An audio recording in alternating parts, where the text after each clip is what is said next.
Hello, our dear listeners. Welcome back to our channel. If this is your very first time tuning in, we're so glad you found us. And if you've been with us before, thank you for coming back. It truly means a lot. Every time we sit here to record, we imagine you right there with us, listening, maybe while walking, or maybe just sitting quietly with your thoughts. And before we dive in, we'd love to gently ask you to subscribe. It helps this little community grow, and it makes it possible for more people, just like you, to find a safe space to listen, reflect, and grow. Yes, absolutely. And today's topic is something so close to all of us: how to stop caring so much about what others think.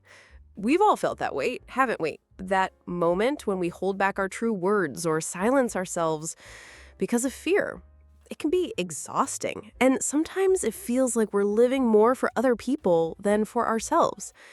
In this conversation, we want to gently explore what it really means to live lighter, freer, and more authentic, because that's where peace begins. You know, it's powerful when we realize that so much of the pressure we carry comes from invisible opinions that may not even exist, but they shape how we speak, how we act, even the choices we make. That's why this topic matters. If we can loosen that grip, even just a little, suddenly we find more courage in our words, more confidence in our steps, and more space to breathe. And that's exactly what we'll explore together in this episode. And we're not talking about something abstract or far away. This is about your daily life, your voice, your freedom. By the end of this conversation, our hope is that you'll feel lighter, and maybe you'll see yourself a little differently. Not through the eyes of others, but through your own. So lean in, settle into this moment with us, and let's begin. Because here's the question that we'll hold on to. What if the opinions that scare us most are actually not as heavy as we think? You know, I was thinking about how much space other people's opinions can take up in our lives. It's almost like carrying a heavy bag everywhere you go. But the strange thing is, it's not even your bag.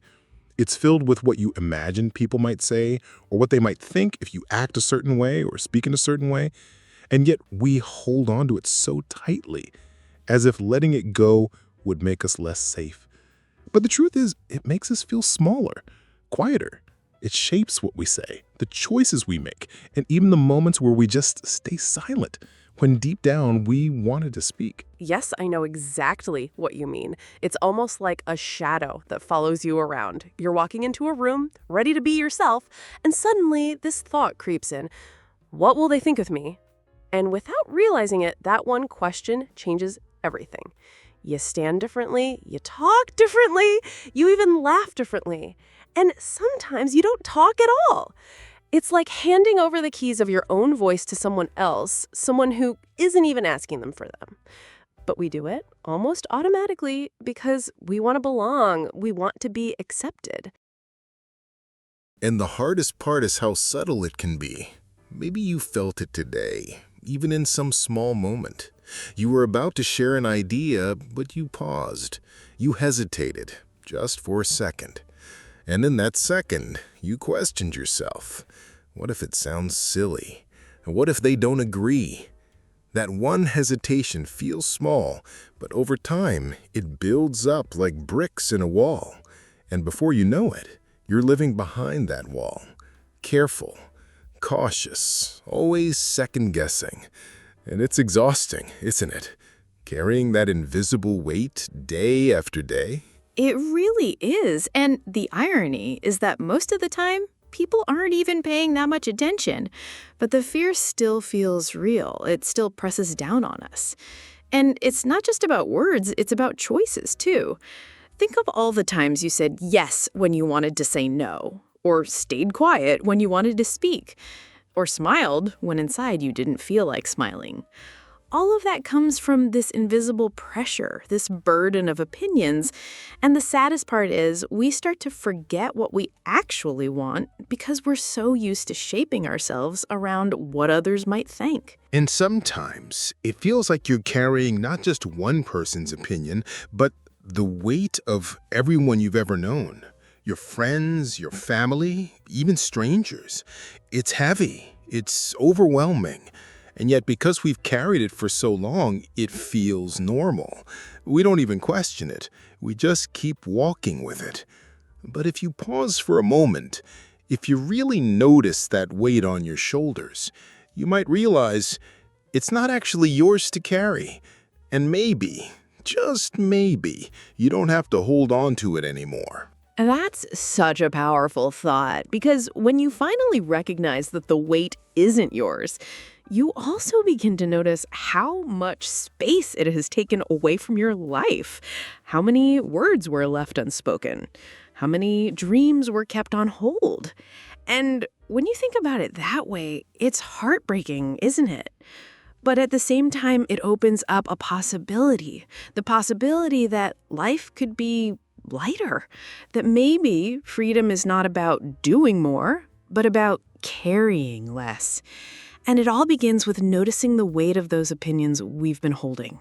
You know, when we talk about fear of opinions, I think what we're really afraid of isn't always the other person.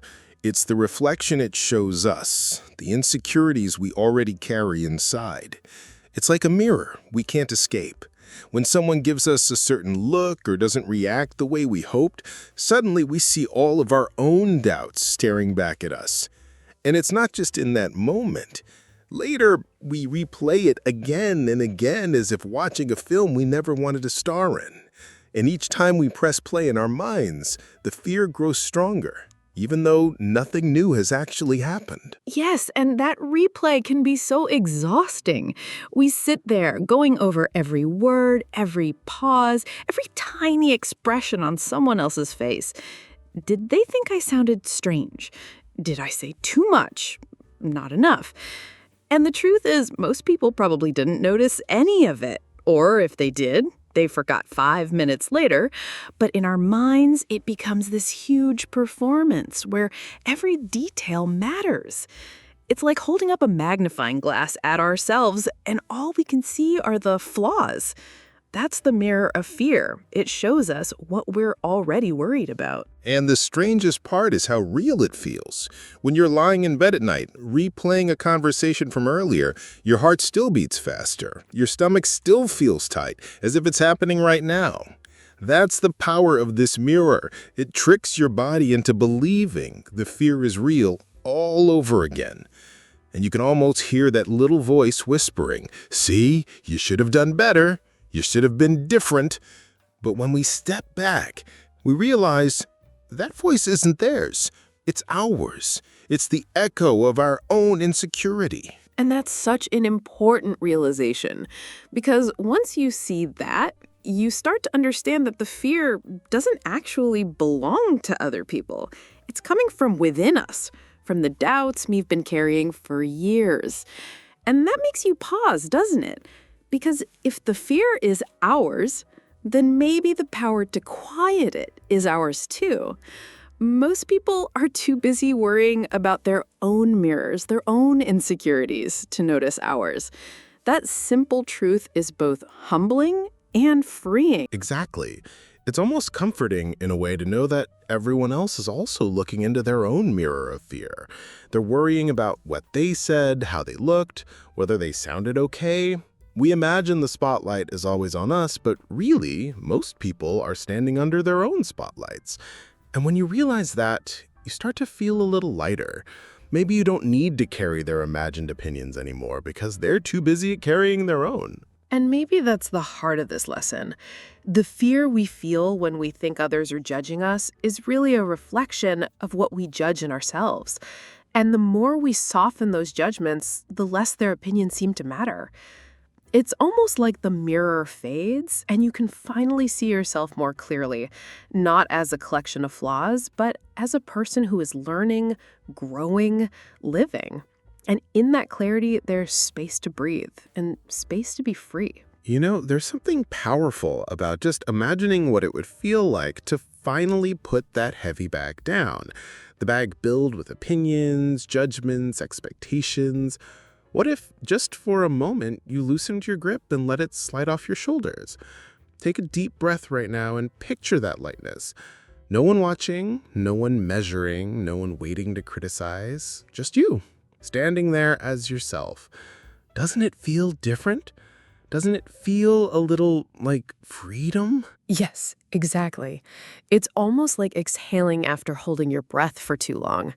There's a softness that comes when you let go of that constant pressure to please or to perform. You start to realize that being natural, speaking as you are, laughing when it feels real, moving the way your body wants to, is not only enough, it's beautiful. It feels like stepping into sunlight after being in the shade for hours. It warms you and it reminds you that you don't need to hide. And think about how differently life feels in those moments. You're no longer shrinking, no longer trying to take up less space so that others won't judge you. Instead, you're open, relaxed, almost lighter in your steps. Your words flow more easily because they're not carrying the weight of expectation. You don't need to plan every sentence, you don't need to edit yourself. You're simply present, living the moment as it unfolds. That's what letting go feels like. It's not grand, it's gentle, but it changes everything. And when you feel that, even in small ways, it becomes addictive in the best sense. You start to want more of it. The taste of freedom makes you wonder, why was I holding on so tightly in the first place? And you begin to see how much of your life was spent under the weight of something that wasn't even real. That's the release, the soft, quiet realization that you can walk more lightly, breathe more fully, and still be loved, still be accepted. It's almost like discovering a part of yourself that was always there but hidden under layers of doubt and fear. And when you touch it, when you live from that place, there's no performance, there's no pretending, there's only you. Simple, unfiltered, and enough. And in that simplicity, there's peace. It's the kind of peace that doesn't shout or demand attention, but the kind that settles quietly in your chest and says, this is who I am, and it's okay. And maybe that's the invitation for all of us right now. To feel, even for a few moments, what it's like to walk through life without carrying the weight of judgment. To speak as if no one is keeping score, to act as if you are already enough. That small taste of freedom, that deep breath without fear, can change the way you see yourself.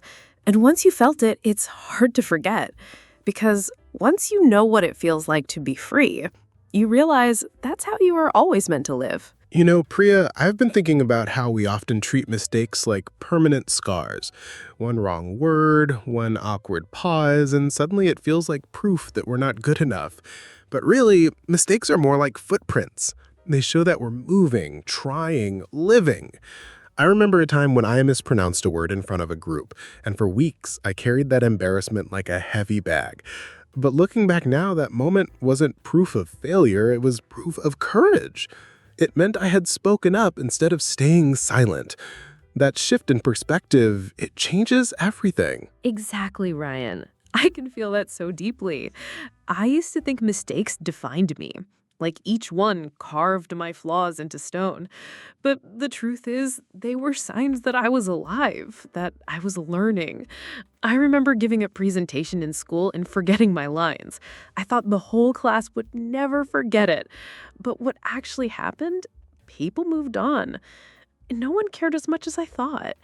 And that experience became a reminder that being imperfect doesn't close doors, it opens them. It shows others that we're human. And honestly, there's something beautiful about being real, even when it's messy. Yes, that's it. The beauty in the mess. When we redefine mistakes, they stop being walls and start becoming doors. A mistake can lead to laughter, connection, even creativity. Think about language learning. Every stumble over grammar or vocabulary is actually a stepping stone towards fluency. Without mistakes, we'd never progress. It's almost like each misstep is life whispering, you're on the path, keep going. And if we could just hold that thought in the moment that mistakes mean courage, we'd be a lot kinder to ourselves. I love that image, Ryan. Mistakes as doors. It reminds me of how vulnerable moments can actually make us more relatable. When I've admitted my mistakes, I've noticed others lean in closer, not pull away. It's like we create space for honesty, for connection when we drop the mask of perfection. And really, isn't that what people crave? not someone flawless, but someone real, someone they can see themselves in. That's what turns mistakes into gifts. They give us permission to be fully human. And you know what's freeing, Priya? Realizing that mistakes are temporary, but the courage we build through them lasts. That shift is powerful. I've started to see my own slip-ups almost like brush strokes in a painting. On their own, they may look awkward, but together they create something meaningful. Life isn't meant to be polished, it's meant to be lived. And if imperfection is the proof of life, then I rather embrace every messy, awkward, beautiful moment than live trapped in fear of getting it wrong. That's so beautifully said, Ryan. And I think our listeners need to hear this, that every mistake they've made isn't a mark against them. It's evidence of their courage. Each moment of vulnerability is a reminder that they dared, they showed up, they tried. And maybe that's what we need most, not the absence of mistakes, but the bravery to keep walking with them. Because in the end, our lives aren't defined by perfection. They're defined by the moments we dared to be real. And that, to me, is more powerful than any flawless performance. You know, Priya, I think about how much lighter life feels when you're not constantly carrying the chains of other people's opinions. Imagine walking into a room and instead of asking, do they like me? You're asking yourself, do I like the way I'm showing up here? That shift, it feels like taking a heavy backpack off your shoulders after carrying it for years. And in that moment, your voice, your true voice, finally has space to breathe. Yes, Ryan, that image of the backpack really resonates with me because when you're carrying that weight, you don't even notice how much it slows you down until you finally let it go. And when you do, it's almost like rediscovering your own footsteps, steady, natural, and yours alone. That's what I think freedom sounds like, not loud or perfect, but real and steady, like your heartbeat reminding you that you're enough. Exactly. And the best part is, your voice doesn't need to convince anyone anymore. It doesn't need applause or even agreement. It just exists, strong and unapologetic because it's yours. And when you reach that space, every word you speak feels like it carries truth. Not the truth someone else gave you, but the truth you've uncovered by daring to stand as yourself. I feel that. And you know what's beautiful? That kind of voice, authentic, unforced, it invites others to drop their masks too. Suddenly, conversations aren't performances anymore, they're connections. You laugh when it's funny, you cry when it hurts, and you speak when it matters without fear of judgment. That's when voices meet, not in competition, but in harmony. And harmony is such a good word for it, Priya, because when we free ourselves from approval, it doesn't mean we stop caring about people. It means we stop shrinking ourselves for them. We meet them eye to eye, voice to voice, human to human. And in that space, communication becomes more honest, more alive. It's like finally breathing fresh air after being indoors too long. Yes, Ryan. And maybe that's the most powerful freedom of all, the freedom to finally hear your own voice, unshaken, unafraid. When you stop needing everyone's approval, you begin to notice that your voice was always enough. Not perfect, not flawless, but enough. And maybe for the first time, that's all you need. I just want to take a moment to say thank you to everyone for spending this time with us today. It means so much that you chose to pause your day and join this conversation, to sit here and explore something as personal and real as caring less about what others think. We hope that this little space we've shared has given you a moment of clarity, a bit of lightness, or maybe even a gentle nudge toward your own freedom. We truly try to make your time here valuable, to give you thoughts you can carry with you and reflect on throughout your day. Yes, absolutely. From the bottom of our hearts, thank you for listening, for leaning in, and for allowing yourself to be present with us. It's not always easy to slow down and reflect, but by being here, you've taken a brave step toward your own voice and your own peace. We hope you leave today feeling lighter, a little more courageous, and reminded that your voice, your feelings, and your choices are enough, always. And we'll be right here next time, ready to explore, reflect, and share these moments with you again.